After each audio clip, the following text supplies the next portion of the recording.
CSET exams வந்து July 6th நடக்க போகுது. இனி 5 நாள் தான் இருக்குது. என்னென்ன படிக்கணும், எப்படி கொஷின் பேப்பர் வரும், ஈஸியாக இருக்குமா, இல்லை 5 நாளில் நான் எதெல்லாம் ஃபோக்கஸ் பண்ணணும்னு நம்மள நிறைய பேர்த்துக்கு டவுட் இருக்கும். இந்த வீடியோவில் நம்ம பார்க்க போகிறது என்ன அப்படின்னா, அந்த லாஸ்ட் 5 டேஸில் எதெல்லாம் நம்ம பார்க்க வேண்டியது இருக்குது, எதை கான்சென்ட்ரேட் பண்ணணும், எப்படி நம்ம ப்ரொசீட் பண்ணணும் அப்படின்றது. This is Lakshmanan. Will go into the video.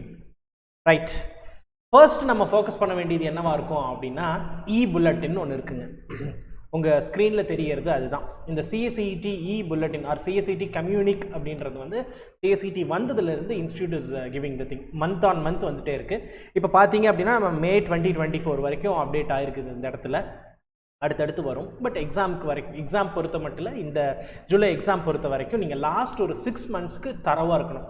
அதில் என்ன இருக்கும் அப்படின்னு ஜஸ்ட் ஒரு ஓவர்வியூ தெரியாதவங்களுக்கு நம்ம சொல்லணும் அப்படின்னா, கொஸ்டின்ஸ் இருக்கும். ரொம்ப முக்கியமாக பார்த்தீங்க அப்படின்னா ஒரு சாப்டர் வைஸும் கொஸ்டின்ஸ் இருக்குது. அஃப்கோர்ஸ் ஃப்ரண்ட்டில் வந்து நமக்கு பிரசிடெண்ட்டோட மெசேஜ் அந்த மாதிரிலாம் இருக்கும்.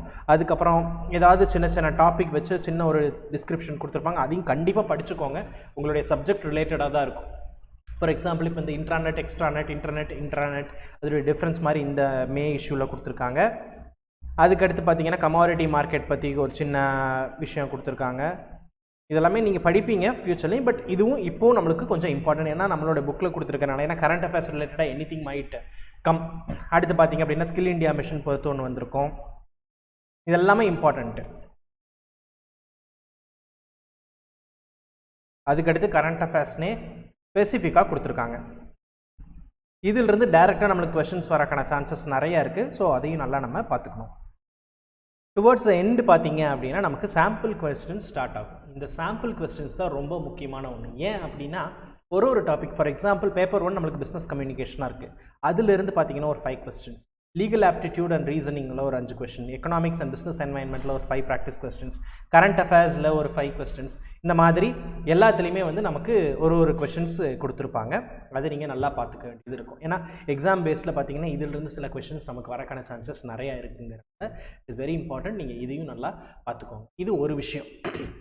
லாஸ்ட் மினிட் ப்ரிப்ரேஷனில் லாஸ்ட் குறைஞ்சது 6 monthோட புல்லட்டினை நம்ம தரவாக பார்த்துக்கிட்டோம் அப்படின்னா it will be much use. சரி, இதுக்கு அடுத்து நம்ம என்ன படிக்கிறது அப்படின்னா, தெர் ஆர் 4 papers, 4 பேப்பர் இருக்குது இல்லைங்களா? அதில் ஏதாவது ஒரு பேப்பர் நம்மளுக்கு லிட்டில் கொஞ்சம் டிஃபிகல்ட்டாக வரக்கான சான்சஸ் இருக்குது. ஆனாலும் நம்ம பயந்துக்கிற மாதிரி எதுவும் கிடையாது. ஈக்குவல் இம்பார்ட்டன்ஸ் 4 பேப்பருக்கு கொடுத்து உங்களுக்கு கொஸ்டின் பேங்க் மாதிரி உங்களுக்கு கொடுத்துருப்பாங்க. ப்ராக்டிஸ் கொஸ்டின் மாதிரி ஒரு புக்கு உங்களுக்கு வந்திருக்கும். அதை நீங்கள் எல்லா சம்ஸும் நல்லா ப்ராக்டிஸ் பண்ணி வச்சுக்கோங்க. சுற்றி முற்றி எப்படி பார்த்தீங்கன்னாலும் மோர் ஆர் லெஸ் கொஸ்டின்ஸ் அதிலிருந்து வரக்கான சான்சஸ் நிறையா இருக்குது. அப்படியே ஒரு பர்டிகுலர் பேப்பர் கஷ்டமாக வந்தாலும் மிச்ச பேப்பரில் நீங்கள் நல்லா பண்ணீங்க அப்படின்னா chances are there for you to clear the paper. ஏன்னா கொஞ்சம் ஈஸியாக தான் இருக்கும், ரொம்ப டிஃபிகல்ட்டாக இருக்காது. இருந்தாலும் அந்த ஒரு பேப்பர் நம்ம எப்படி கான்சன்ட்ரேட் பண்ணணும் அப்படின்றத இந்த மாதிரி நீங்கள் பண்ணிக்கிட்டிங்கன்னா போதும். இருக்கிற கொஷின்ஸ் எல்லாமே ப்ராக்டிஸ் பண்ணிடுங்க. அந்த கொஸ்டின் பேங்க்கில் இருக்கட்டும் and what ever it is given in CSET bulletin, அது ரெண்டும் ஒர்க் அவுட் பண்ணிக்கிட்டிங்கன்னா போதும். உங்களுக்கு ஒரு பேப்பர் நல்லா வரும். I am very good at business communication எடுத்துக்கோங்க. Sometimes it is the scoring paper. ஏன்னா கரண்ட் அஃபேர்ஸும் எக்கனாமிக்ஸ் தான் கொஞ்சம் அப்பப்போ ஒரு லிட்டில் மாற்றி ஒரு டைம் இது கஷ்டமாக இருக்கும், ஒரு டைம் இது ஈஸியாக இருக்கும்னு ஸ்டூடெண்ட்ஸ் ஃபீல் பண்ணுவாங்க.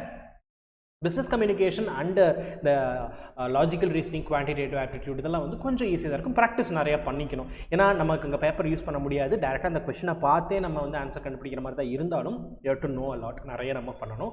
டெக்னிக்கல் இஷ்யூஸ் எல்லாம் எதுவுமே இருக்கக்கூடாது. தயவு செஞ்சு ஒரு சிஸ்டம் முன்னாடி செக் பண்ணி வச்சுருக்கணும். நீங்கள் மாக் டெஸ்ட் வரும்போது எழுதி வச்சுருக்கணும்.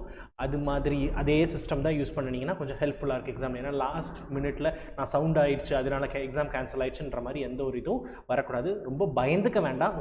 ப்ராப்பர் சிஸ்டம் வச்சுக்கோங்க. அது ப்ராப்பராக ஒர்க் ஆகணும். இன்டர்நெட் கனெக்டிவிட்டி ப்ராப்பராக இருந்துச்சு அப்படின்னா it is more than enough. படிக்கிறத பொறுத்தளவுக்கு ரொம்ப புதுசாக இதை படிக்கிறேன் அதை படிக்கிறேன்ல எதுவும் பண்ண வேண்டாம். இதெல்லாமே நான் ரிவிஷன் பெர்ஸ்பெக்டிவில் சொல்கிறேன். இந்த 6 monthsோட புல்லட்டின் நம்ம படிக்கிறோம் அப்படின்னா it is only for the revision purpose. Okay, இதெல்லாம் நம்ம படிச்சிருக்கோம், ஞாபகம் இருக்குது. அப்புறம் ரீசெண்டோட இதில் ஆட் பண்ணியிருப்பாங்க இல்லைங்களா? அதனால் 2 in 1 தான். 2 இது படிக்கிறனால அதுவும் நமக்கு ஹெல்ப்ஃபுல்லாகும் கரண்ட் அஃபேர்ஸ் பொறுத்த வரைக்கும். ரைட். ஸோ நம்மளுக்கு எது ஈஸியான பேப்பரோ அதை மட்டும் பாருங்கள். ரொம்ப ஸ்ட்ரெஸ்ஃபுல்லாக ஆகிக்காதீங்க. கேஷுவலாக இருந்துட்டு எக்ஸாம் எழுதிட்டு வாங்க. All the best.